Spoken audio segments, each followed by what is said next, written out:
Hello everyone! Welcome to the very first episode of Hawktime. I'm Josh Kesslinger. And I'm Chad Charette. This week we'll be showcasing some true talent in the UHARTT community with a pair of students that quite frankly make the rest of us look bad with their artistic and musical abilities.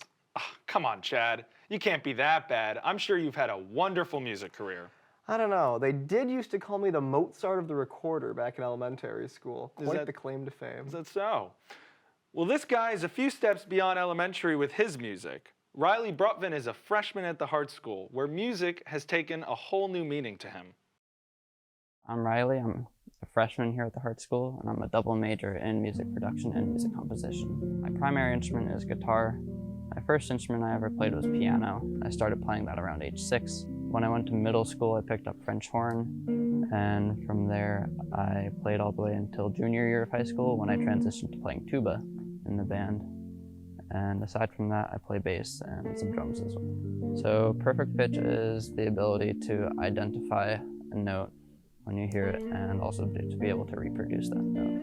It helps for learning music and hearing music in ways other people don't usually hear music. I found out that I had perfect pitch before I even learned how to play guitar. My parents had gotten me kind of a toy guitar for Christmas once, and it was unused for probably 2 years, and then like a couple of years later I picked it up in my room and I was playing around with it. My parents could hear me from downstairs, and my dad was sitting there and he was like, oh, like, man, we're gonna have to go like tune that up afterwards, because he's like messing around with it, playing with the tuners. And then when I was done, he went up to my room and picked it up, and it was in tune because I had tuned it. You know, the reason I chose the HARTT School is because the program kind of offered the best of both worlds of being an artist, a music producer, and a songwriter. Because, you know, I'm here taking lessons on the instrument that I've been playing for years, but at the same time I'm learning how to do music production, work with gear, and to see the world through the eyes of a composer, which is something that I haven't had much training in the past. So looking to the future, my goal is to have as many skills as possible to be able to do work, whether it's in the studio with other musicians or on my own, you know, writing songs, playing gigs. My focus is primarily on production, so that's probably where I see myself in the future. There's no real definition for what it means to be like a perfect musical artist. Like, I would say there's really no limit as far as what you can do on an instrument or like as an artist. I've always been attracted to the guitar as an instrument, but I've been getting more into music production and electronic music, and it's just a whole nother world, really. So I would say just like the fact that there's really no limit to what you can do is what makes it attractive to me. Music makes me feel lots of different things. Sometimes it makes me feel stressed. Sometimes it makes me feel relaxed. Sometimes it's what I do to chill out. But also sometimes it's what I do when I need to get schoolwork done. You know, there's kind of since I became a student, it's taken on some different meanings to me. But for the most part, it's where I feel at home. You know, it's what I feel like I'm best at, so it's comforting to me to be doing music. Now, Josh, I know what I said about the recorder, but after seeing that performance, I'm feeling a little bit inadequate. You shouldn't. I mean, your 3rd grade teacher would be so proud of you. Bet she still is. And we will be right back after this.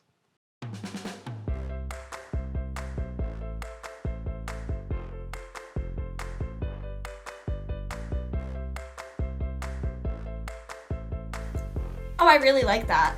Ooh. That shirt looks nice. Oh, I think that would look good. Let me keep looking. Let me try this.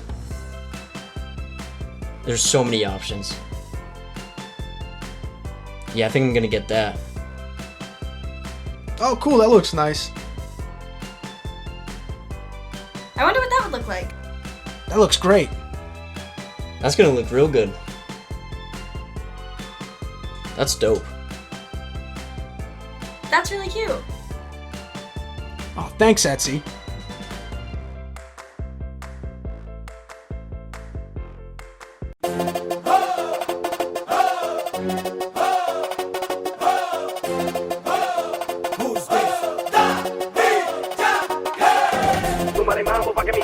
prenda los motores. Súmale mambo pa' que mi gata prenda los motores. Súmale mambo pa' que mi gata prenda los motores. Que se preparen que lo que viene es pa' que le den. Ella le gusta la gasolina. Dame más gasolina. Como le encanta la gasolina. Dame más gasolina. Welcome back to Hawktime. Hey Josh, I hear you're somewhat of a connoisseur of art. Is that true? Well, I don't know if I would put it that way, but I made this painting the other week, and it was only kind of bad, Only so. kind of bad. I mean, this person here is a step above kind of bad. Her art's been a big part of her life and continues to take her places. This is Kelly Neuendorf.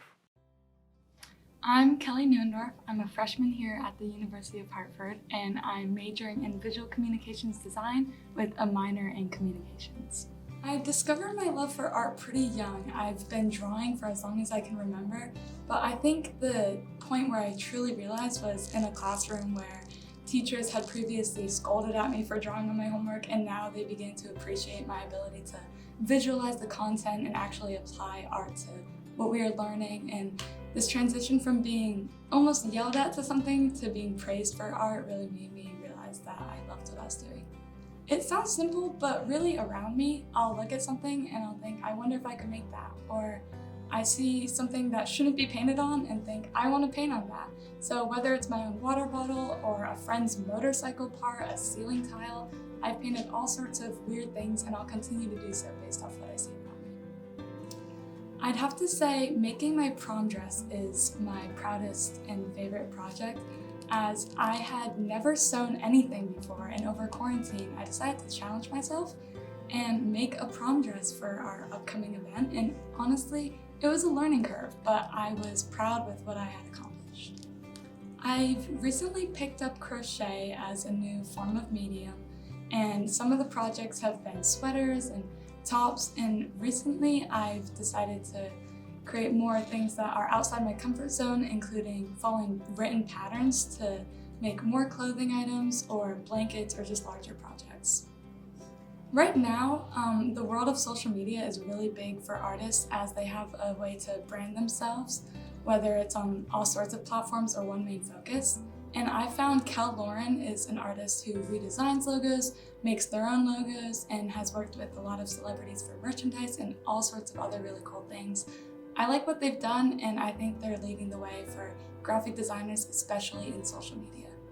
In the future, I would love to be some sort of designer for an athletic team or some brand that's large in the public eye. I like being able to see my designs put out for others to see, and just being able to design merchandise or run a social media page would be really cool to have my art take me there. Definitely a step above kind of bad. Maybe you could learn a thing or two from her. Well, thankfully, we're out of time before we get that rock star recorder concert from you, Chad. That's all for this week's episode of Hawktime. Join us next episode for a new segment, Abandoned Antiquities. I'm Josh Kesslinger. And I'm Chad Charette. You'd be really impressed with that recorder concert. Good night, everyone.